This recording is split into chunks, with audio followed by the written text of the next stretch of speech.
Hey, good morning to all of you, class 12 students. So here we are going to start third poem from class 12, that is Keeping Quiet, and written by Pablo Neruda.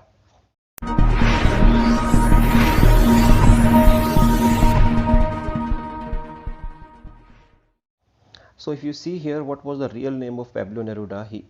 It was the real name Neftali Ricardo Reis Bosalto. So if you see here, it was the real name. So now, who was born in the town of Parral in Chile? So Neruda's poems are full of easily understood images. So if you see here, Neruda's poems are full of easily. Actually, Pablo Neruda has given us some images so that we can better understand it, which make them no less beautiful. And this quality of Pablo Neruda makes the poem very beautiful. He won the Nobel Prize for Literature in the year 1971. And in this poem, Neruda talks about the necessity of quiet introspection. So please make it a point, quiet, and this is introspection.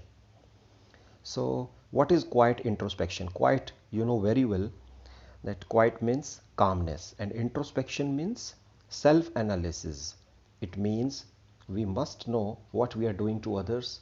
We must know ourselves before we know others. So this is what Pablo Neruda wants to explain. And creating a feeling of mutual understanding.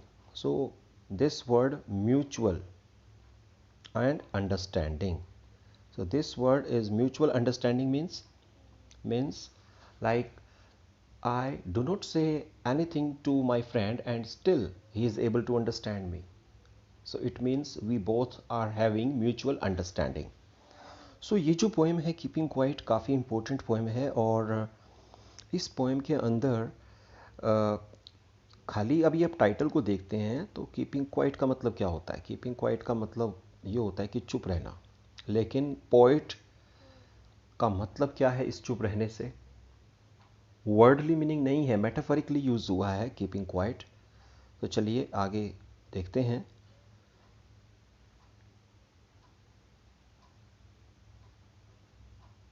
Before you read, what is the title of the poem suggest to you? तो जो poem का title है वो आपको दिखाई दे रहा है कि कीपिंग क्वाइट, और इसका मतलब क्या है? इसका मतलब यही है कि हमें चुप रहना है, लेकिन चुप किस सेंस में रहना है वो अभी आपको समझना है। किस तरीके से हमें किन क्रियाओं को नहीं करना है, कौन से ऐसे काम हैं जिन्हें हमें नहीं करना है। क्योंकि चुप रहने का मतलब ये होता है कि सिर्फ भाषा नहीं बोलनी है, कुछ बोलना नहीं है, शांति रखनी है। लेकिन वो शांति किस प्रकार से रखनी है, क्या क्या पोइट हमें बताता है, वो आपको समझना है। बहुत ही अच्छी तरह से पोइट ने हमें इमेजेस का यूज़ करके बताया है कि क्या क्या हमारे एक्शंस हैं जो वायलेंस क्रिएट करते हैं और किस तरीके से हम इनको रोक सकते हैं। तो सबसे पहले पोएम जो है आपकी स्टार्ट होती है यहाँ से कि now we will count to 12 and we will all keep still. तो अगर आप इन दो लाइंस को देखते हैं, वी विल काउंट टू 12, अब पोइट स्टार्टिंग में ये कह रहा है कि आइए हम 12 तक गिनते हैं और हम सभी चुप रहेंगे, and we will all keep still. भाई 12 तक गिनने का मतलब क्या है पोइट का? नॉर्मली आप लोग को जानते भी हैं आप ये चीज़, कोई भी एक्शन, हम छोटे थे या आप ही छोटे थे तो आपके पेरेंट्स, आपको मम्मी, आपकी पापा आपको यही बोलते थे कि चलिए मैं 3 तक गिनूंगा और आपको ये मिल्क फिनिश करना है, या मैं 3 तक गिनूंगा और आपको यहाँ रेस, आपके फ्रेंड के साथ आपकी रेस है और आपको जीतना है, वहाँ तक आपको भाग दौड़ करके जाना है। कोई भी काम है 3 तक गिना जाता है, या लाइक गेट सेट गो। अब ये भी एक्सप्रेशन है एक। और तीसरा जो बात आती है वो है 10 तक काउंट करने की, कि नॉर्मली हम लोग या तो 3 तक काउंट करते हैं किसी भी कोई भी एक्शन को स्टार्ट करने के लिए, या हम 10 तक काउंट करते हैं। पर यहाँ पर पोइट ने ये बोला है कि 12 तक काउंट किया जा रहा है। और 12 तक काउंट करने का मतलब यहाँ पर क्या है? यहाँ पर 12 का सिंबल है ये एक, जो कि हमें ये बताता है। अभी जैसे 12 होते क्या हैं? 12 हमारे ज़ोडिएक साइन होते हैं, आपको पता है ज़ोडिएक साइन, ZODIAC, राशियाँ, जिनको हिंदी में हम बोलते हैं राशियाँ। दूसरा जो 12 है वो सॉरी 12 जो है वो आपके क्या होते हैं, क्लॉक में जो क्लॉक होता है वॉल क्लॉक, उसमें आपके 12 तक होते हैं। सपोज़ ये आपका 12 हो गया और ये आपका 6 हो गया और यहाँ आपका 3 होता है और यहाँ आपका 9 होता है। तो यहाँ पर आपके 12 होते हैं लाइक दिस, इस तरीके से। मतलब पोइट का मतलब क्या है कहने का, पोइट का मतलब ये है कि हमें सभी लोगों को, क्योंकि ज़ोडिएक साइन हमारे नेम को, हमारे बर्थ डेट को डिपिक्ट करते हैं, तो इसका मतलब क्या है कि हमें सभी लोगों को, चाहे वो किसी भी ज़ोडिएक साइन का है, हमें सभी लोगों को एक शेड्यूल बनाना चाहिए कि हमें कुछ टाइम चुप रहना चाहिए। We will all keep still, if you see here, we will all keep still. हमें चुप रहना चाहिए, हमें किसी भी प्रकार की कोई अभद्र भाषा नहीं बोलनी चाहिए, हमें कोई ऐसे शब्दों का हमें यूज़ नहीं करना चाहिए जिससे एक दूसरे के मन में हमारे प्रति द्वेष हो, जलन हो, जेलसी हो, और आगे जाकर के ये बहुत ही कोई डिस्ट्रक्शन या कोई ऐसा कारण बने। तो इस तरीके से पोइट हमें यहाँ पर ये समझा रहा है। Now continue. For once on the face of earth let us not speak any language. अभी यहाँ पर अगर आप इस पैराग्राफ को देखेंगे तो पोइट ने हमें क्या कहा है कि for once on the face of earth let us not speak in any language. यहाँ पर इसका मतलब यह कि एक बार अर्थ पर, तो इसका मतलब ये है कि आइए हम इस अर्थ पर, मतलब कि जहाँ हम रह रहे हैं इस अर्थ पर, किसी भी प्रकार की कोई भाषा, late us not speak any language, किसी भी प्रकार की कोई भाषा ना बोलें। अब यहाँ को, इस बात को समझने की कोशिश कीजिए आप सभी कि क्या किसी कोई भाषा ना बोलने से हमारे वर्ल्डली जो जॉब्स हैं या हमारे जो काम हैं, वी आर सोशल बीइंग्स, हम सभी सामाजिक प्राणी हैं और हमें एक दूसरे के साथ बोलना पड़ता है, हमें एक दूसरे के साथ कोऑपरेट करना पड़ता है। हमें, भगवान ने जब हमें ज़बान दी है तो हमें बोलना ही होगा। लेकिन अब पोइट क्या कह रहा है, late us not speak in any language. अब पोइट की तो ये कह रहा है कि आइए हम कोई भाषा ना बोलें। भाषा ना बोलने से काम नहीं चलेगा, आप इसको समझिए। कहने का मतलब ये कहा है कि कोई अभद्र भाषा ना बोलें, कोई ऐसा काम ना करें जिससे दूसरे के, जैसा कि मैंने पहले बताया था कि कोई ऐसा काम ना करें जिससे कि दूसरे व्यक्ति के मन में हमारे प्रति कुछ, किसी भी प्रकार का कोई द्वेष, कोई जलन, कोई ईर्ष्या, इस तरह की चीज़ें हों। चलिए, एंड लेट अस नॉट, अब ये जो लाइन है थर्ड लाइन कि let us stop for 1 second, कि आइए हम 1 सेकेंड के लिए रुकें। अब 1 सेकेंड का मतलब 1 सेकेंड ही नहीं है, ये भी समझना है। इमेजेस हैं ये जो आपको क्रिएट करनी है अपने माइंड में। And not move our arms so much. अब यहाँ पर जो आर्म्स का मीनिंग है, आर्म्स का मतलब एक तो होता है जैसे ये आर्म्स हैं आपको दिखाई दे रही हैं ह्यूमन बीइंग की, ये 2 आर्म्स, और दूसरा आर्म्स का मतलब क्या होता है, वो होता है वेपन, हथियार जिसको बोलते हैं WEAPON, weapons, like gun, like sword. Sword को तो नहीं बोलेंगे, गन, मतलब ये जो हैं अस्त्र और शस्त्र, ये भी आर्म्स ही बोला जाता है हमारे। तो आइए हम, आर्म्स का मतलब जो ये जो है ना, एक फिगर ऑफ स्पीच है पन, वो आपको फिगर ऑफ स्पीच का एक अलग वीडियो बन जाएगा इसका, उसमें आप ये जान जाएंगे। तो not move our arms so much, तो आइए हम अपनी बाजुओं को ना हिलाएं, हम अपने किसी प्रकार के शस्त्र का भी यूज़ ना करें। तो आर्म्स का मतलब बाजू भी हो गया, और आर्म्स का मतलब कोई आपका अस्त्र शस्त्र वगैरह, ये सब चीज़ें भी यहाँ पर बताई हैं। सजेस्टिव मीनिंग है इसका आर्म्स का यहाँ। तो it would be an exotic moment, और यहाँ पर पोइट ने हमें बताया कि जब सभी रुक जाएंगे, हम कोई भाषा नहीं बोलेंगे जिससे दूसरों के मन में दुश्मनी हो हमारे प्रति, या हम 1 सेकंड के लिए रुक जाएंगे या कुछ पलों के लिए रुक जाएंगे, और हम किसी भी प्रकार का कोई अस्त्र शस्त्र यूज़ नहीं करेंगे, तो क्या होगा सोचिए। एक क्रिएट कीजिए अपने माइंड में एक इमेज, इस तरह का एक पिक्चर बनाइए कि कोई काम नहीं कर रहा है, सब शांत हैं, कोई भी एक दूसरे के प्रति गलत नहीं सोच रहा है। सॉरी। और it would be an exotic moment. Exotic का मतलब क्या है? एग्जॉटिक का मतलब है वंडरफुल। वंडरफुल। तो ये बड़ा एक बहुत ही अच्छा एक पल होगा विदाउट रश। रश का मतलब क्या है? रश का मतलब एक तो भीड़ होता है, आपको सभी को पता है, क्राउड होता है, लेकिन यहाँ पर रश का मतलब है कि बिना भाग दौड़ के, कोई भागेगा दौड़ेगा नहीं। विदाउट इंजन्स, अभी इंजन्स है, इंजन्स का मतलब क्या है? मशीनें, क्योंकि engine is a kind of machine. So सभी मशीनें रुक जाएंगी, सभी कोई भाग दौड़ नहीं करेगा, सभी शांत होकर के बैठ जाएंगे। मतलब पोएम का जो सेंट्रल आइडिया है वो है सेल्फ इंट्रोस्पेक्शन। तो this is a very important word which is explained by poet. This introspection, this one, तो ये वर्ड है आपका पोएम में दिया भी हुआ है। Next, we would all be together, तो हम सभी इकट्ठे हो जाएंगे, क्योंकि सभी जो भी हैं, कोई भागेगा दौड़ेगा नहीं, किसी को मतलब अपने अंदर के बारे में सोचेंगे। मेडिटेशन एक टाइप का, आप ये समझिए थोड़ा, हम ये जानेंगे कि हम क्या हैं, हमारा जो है अस्तित्व क्या है, और हम इस अर्थ पर क्यों आए हैं। हम लड़ने झगड़ने के लिए नहीं आए हैं, हम एक दूसरे से कोऑपरेट करने के लिए आए हैं। और in a sudden strangeness, we would all be together in a sudden strangeness, क्योंकि ये एक स्ट्रेंजनेस हो जाएगी। स्ट्रेंजनेस का मतलब क्या है? एक अजीब, एक बड़ा ही अजीब पल होगा ये, जब सभी लोग रुक जाएंगे। रुकने का मतलब फिर वही बात है, हमें काम नहीं रोकने हैं। कुछ पल के लिए आप, पोएट का कहने का मतलब है कुछ पल आप अपने लिए, अपने ऊपर स्पेंड कीजिए, जिससे कि आप खुद को जाने।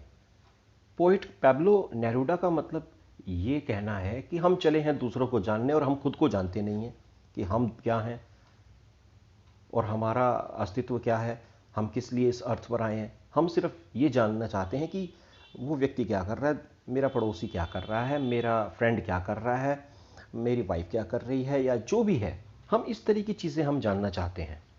लेकिन हमें खुद को जानना है। पोएट का मतलब ये चीज़ है कहना, तो प्लीज़ आप इस बात को समझिए। नाउ अब कुछ एग्जाम्पल्स जो है पोएट ने इस पैराग्राफ में दिए हैं, ये देखिए यहाँ, सॉरी। तो यहाँ पर जो एग्जाम्पल है, फिशरमैन इन द कोल्ड सी, ये जो एग्जाम्पल दिए हुए हैं आपके, पोएट ने इमेजेस लिए हैं कि अगर हम ऐसा करेंगे, मतलब हम कुछ पलों के लिए रुक जाएंगे तो क्या होगा। तो पहली लाइन जो है, fisherman in the cold sea would not harm whales, कि फिशरमैन, फिशरमैन कौन होते हैं? मछुआरे। की कोल्ड, कोल्ड मतलब ठंडा, सी समुद्र में, वुड नॉट हार्म, हार्म का मतलब डैमेज करना, डिस्ट्रक्शन करना वेल्स को। कि पोइट जो है वो हमें ये बता रहा है कि मछुआरे जो हैं समुद्र में, ठंडे पानी में मछलियों को, वेल्स को किसी भी प्रकार का नुकसान नहीं पहुंचाएंगे अगर हम सभी रुक जाते हैं तो, क्योंकि उसने बोला है let us stop for 1 second on the face of अर्थ। और यानी कि इन ये जो दो लाइनें हैं, इन दो लाइनों में पोइट ने हमें ये भी सिखाया है कि हमें दूसरे जो एनिमल्स हैं, दूसरे बर्ड्स हैं, दूसरे लिविंग बींग्स हैं, उनके प्रति भी दया रखनी है। And the man gathering salt, अब ये नेक्स्ट दो लाइनें आप ये देखिए, and the man gathering salt, और जो व्यक्ति नमक इकट्ठा कर रहा है। अभी समुद्र में कई तरह की क्रियाएं होती हैं। एक व्यक्ति जो है, मछुआरे जो हैं, वो मछलियों को पकड़ते हैं, और नमक, आप सभी को पता है कि नमक जो है समुद्र से मिलता है। तो man gathering salt would look at his hurt hands, तो हर्ट हैंड्स मतलब घायल हाथों को, क्योंकि नमक निकालते हैं पहले के टाइम में, अभी आजकल तो काफ़ी जो मशीन्स वगैरह का यूज़ किया जाता है, लेकिन पहले के टाइम में मैनुअली ये सब काम होते थे, नमक हाथों से निकाला जाता था, और किसी भी प्रकार के कोई ग्लव्स वगैरह का यूज़ नहीं किया जाता था। तो जो व्यक्ति नमक इकट्ठा कर रहा है, वो उसे भी टाइम मिलेगा, वो भी रुकेगा, and would look at his hurt hand, और जो उसके घायल हाथ हैं, क्योंकि नमक बार बार उसको, नमक को निकालने से हाथ जो हैं उनकी जो कंडीशन है काफ़ी रफ हो जाती है और काफ़ी हार्ड हो जाते हैं। तो यहाँ पर पोएट का समझाने का मतलब ये है कि जो व्यक्ति नमक इकट्ठा कर रहा है वो व्यक्ति अपना ही नुकसान कर रहा है एक तरीके से। क्यों? क्योंकि उसके हाथों को चोट पहुंच रही है। तो वो व्यक्ति खुद अपने आप को चोट पहुंचा रहा है। और एक व्यक्ति जो ऊपर की जो एक दो एग्जाम्पल दिए हुए हैं, इसमें वो नेचर को नुकसान पहुंचा रहा है, वेल्स को नुकसान पहुंचा रहे हैं फिशरमैन। तो दूसरों को भी नुकसान पहुंचाना बंद करें और खुद को भी नुकसान पहुंचाना बंद करें। और means Pablo Neruda wants to say that we should sit for some time and at least we must know ourselves that what we are doing to other living beings and what we are doing to self. So here these are the things what he wants to explain. Now continue here. Those who prepare green wars. Now यहाँ पर है थोड़ा सा अभी थोड़ा सा एक concept जो है वो अब दूसरी चीज़ों की तरफ जा रहा है. Those who prepare green wars, wars with gas, wars with fire, victory with no survivors, would put on clean clothes and walk about with their brothers in the shade doing nothing. तो यहाँ पर जो poet ने अभी ये बात बोली कि those who prepare green Wars. Green Wars मतलब फ्रेश वॉर्स. ग्रीन जैसे ग्रीनरी फ्रेश होती है, तो फ्रेश वॉर्स मेटाफरिक यूज हुआ है, मेटाफर है. पोइटिक डिवाइसेस का वीडियो जो है इसका एक अलग बन जाएगा, लेकिन अभी आपको सिर्फ ये पोएम समझनी है. पोएम पर कंसंट्रेट कीजिए.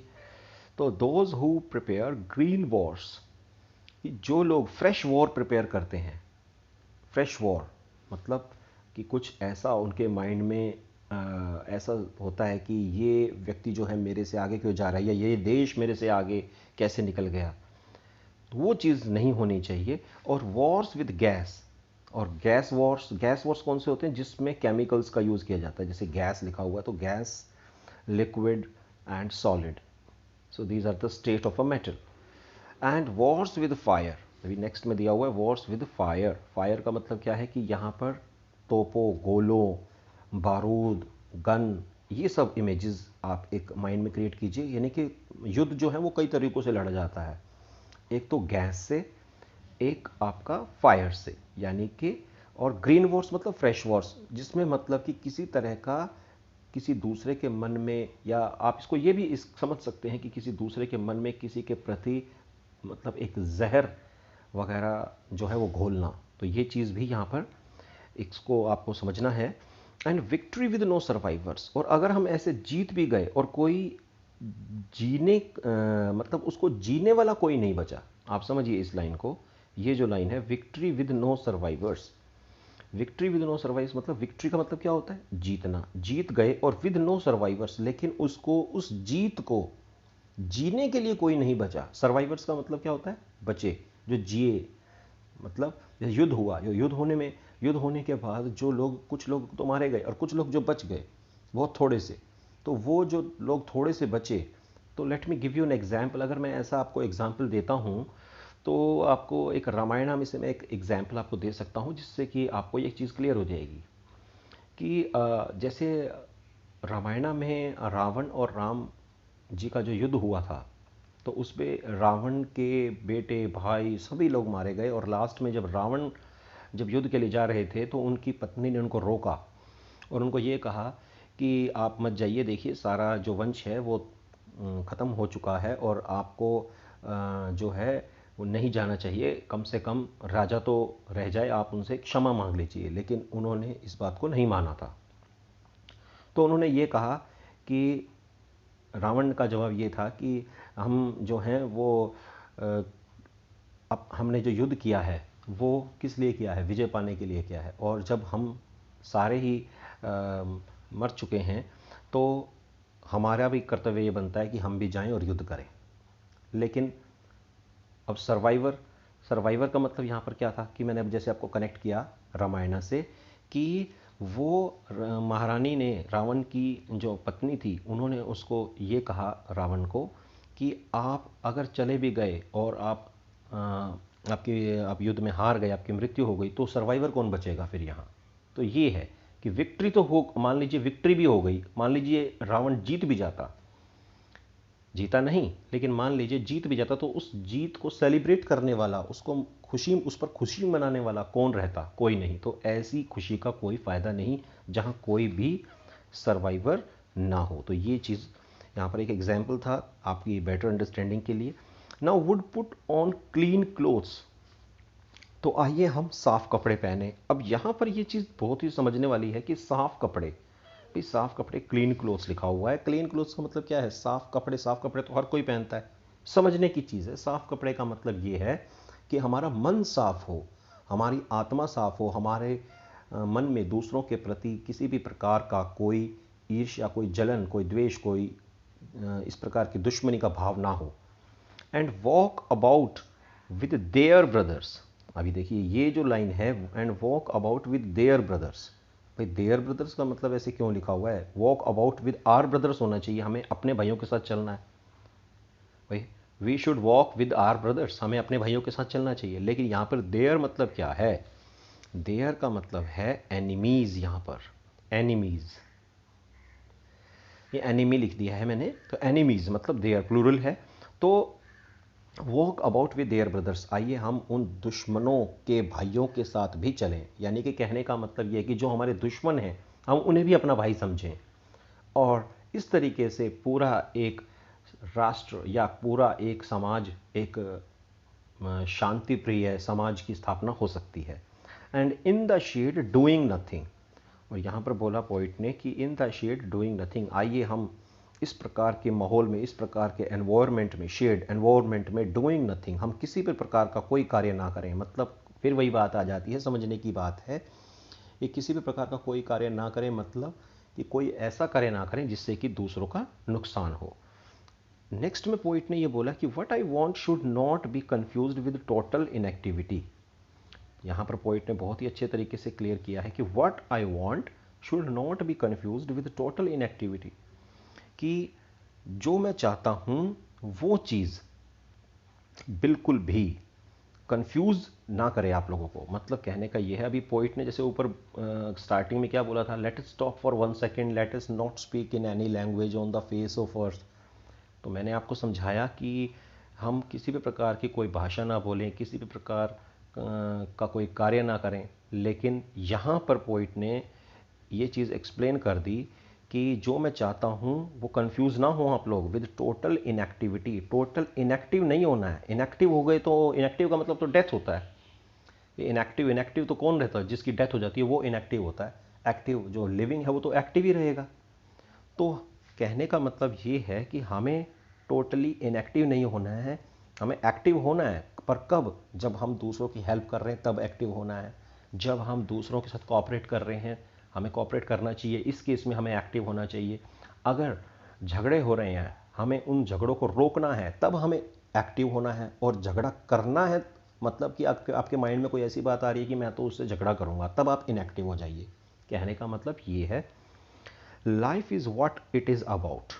नेक्स्ट लाइन में है, life is what it is about, कि हमें जीवन को वैसे ही समझना है जैसे हमें मिला है। मतलब जैसा हमें जीवन मिला है, जिस प्रकार से हमें भगवान ने जीवन दिया है। जीवन चलने का नाम है, रुकना तो मृत्यु की निशानी होती है। I want no truck with death. Truck, truck means here, truck means not a vehicle, here means dealing, dealing, DEALING, dealing.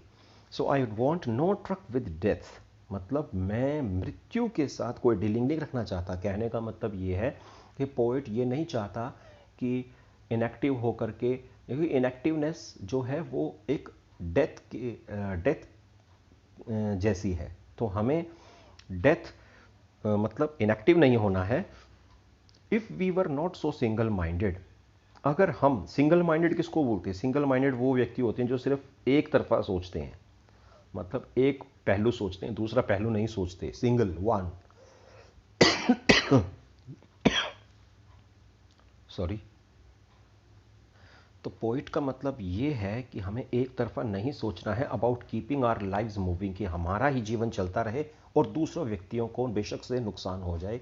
और हमें जो है इंट्रोस्पेक्शन करना है, हमें क्वाइट सराउंडिंग में बैठ कर के ये जानना है कि हम क्या कर रहे हैं दूसरों के प्रति, कि अगर हम दूसरों का नुकसान कर रहे हैं तो हमें इनएक्टिव हो जाना है, और अगर हम दूसरों का नुकसान नहीं कर रहे हैं और हम उनके साथ कोऑपरेशन कर रहे हैं, कोऑपरेट करने में आगे आइए, और जहाँ झगड़ा हो रहा है वहाँ पीछे हट जाइए। मतलब कहने का ये झगड़े के लिए आपको आगे नहीं बढ़ना है।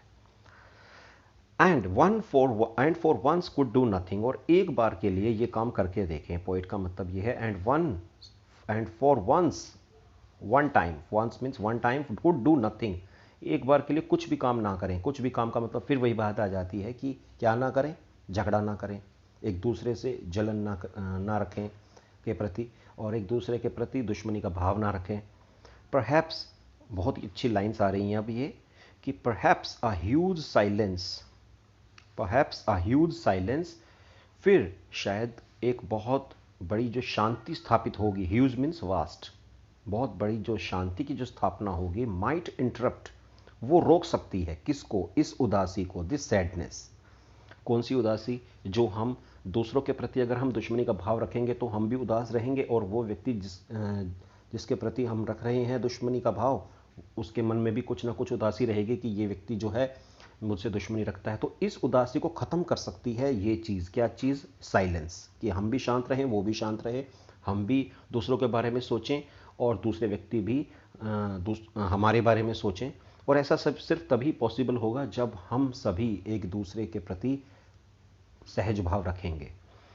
ऑफ नेवर अंडरस्टैंडिंग आवरसेल्व्स, कि जो सबसे बड़ी प्रॉब्लम आती है वो ये है, जो यहाँ ये अंडरस्टैंडिंग आवरसेल्व्स, कि हम अपने आप को समझ नहीं पाते हैं। मैंने स्टार्टिंग में जब पोएम को स्टार्ट किया था तभी मैंने आपको बताया था कि हम चले हैं दूसरों को समझने और हम खुद को समझ नहीं पाते हैं। तो ये चीज़ अंडरस्टैंडिंग आवरसेल्व्स, कि जो हम कभी एक दूसरे को, अपने आप को, सॉरी, आवरसेल्व्स है कि हमें अपने आप को समझना है, और जो हम नहीं समझ पाते हैं वो चीज़ हमें ख़त्म करनी है, यानी कि हमें समझना है अब खुद को और खुद को जानना है। And threatening ourselves with death, और थ्रेटनिंग का मतलब क्या होता है? फियरफुल आवरसेल्व्स, और हम खुद जो भयभीत हो जाते हैं विद डेथ, यानी कि मृत्यु के बारे में सोच करके, कि इनएक्टिविटी के बारे, इनएक्टिविटी जो है वो एक मृत्यु को सिंबलाइज कर रहा है, कि हम जो है मृत्यु के बारे में सोच करके जो है डर जाते हैं। और ऐसा जो ये उदासी है, जो ये कारण है उदासी का, वो क्या है? इसको दूर कौन कर सकता है? इसको दूर हम ही कर सकते हैं, with mutual understanding, with quite introspection. जो इसका सेंट्रल, अगर मैं इस पोएम को कंप्लीट वन वर्ड में अगर मैं ये बोलूँ कि इस पोएम में कंप्लीट जो वन वर्ड है वो क्या चीज़ है, जो इस कंप्लीट पोएम के लिए वन वर्ड, वो that is introspection. That's all, introspection. अभी आप इसका मीनिंग अच्छी तरह से डिक्शनरी में देखेंगे। इसका मतलब है आत्मचिंतन, खुद को समझना, खुद को जानना, खुद के बारे में खुद की कमियों को दूर करना, ये सब इसके मीनिंग है। नाउ,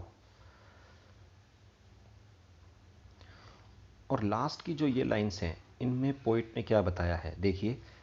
शायद हमें earth, perhaps the earth can teach us, शायद हमें ये पृथ्वी ही कुछ ना कुछ सिखा सकती है।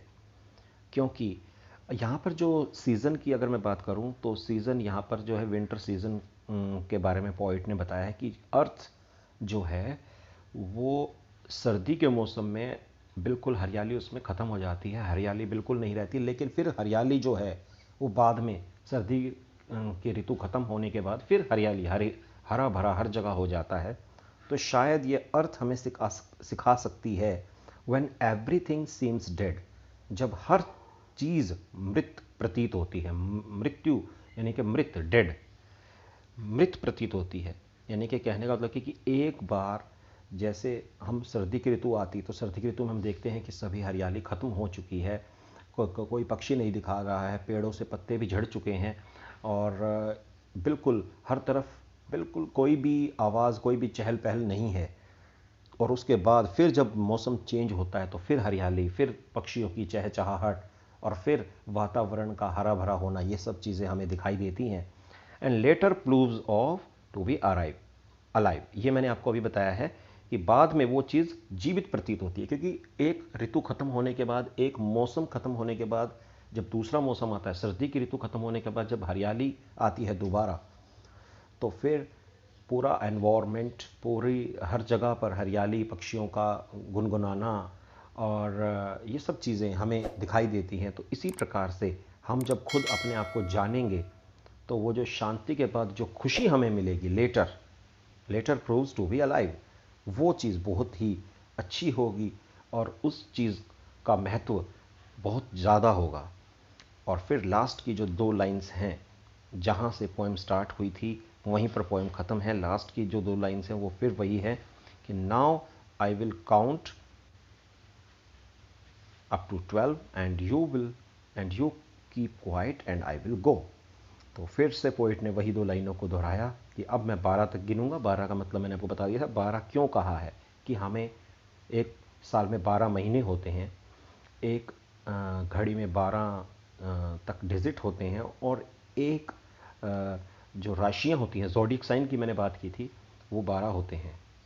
तो हमें सभी को एक सिस्टम पूरे साल में, क्योंकि साल में 12 महीने होते हैं, एक ऐसा बनाना चाहिए सिस्टम जिससे हम कुछ टाइम हम बैठें, चाहे हम 10 मिनट के लिए बैठें, पर बैठें डेली, 12 के 12 महीनों में बैठें, हर रोज़ बैठें हर रोज़ बैठें और जानें and you keep quiet and I will गो, और आप शांत रहेंगे और मैं चला जाऊंगा।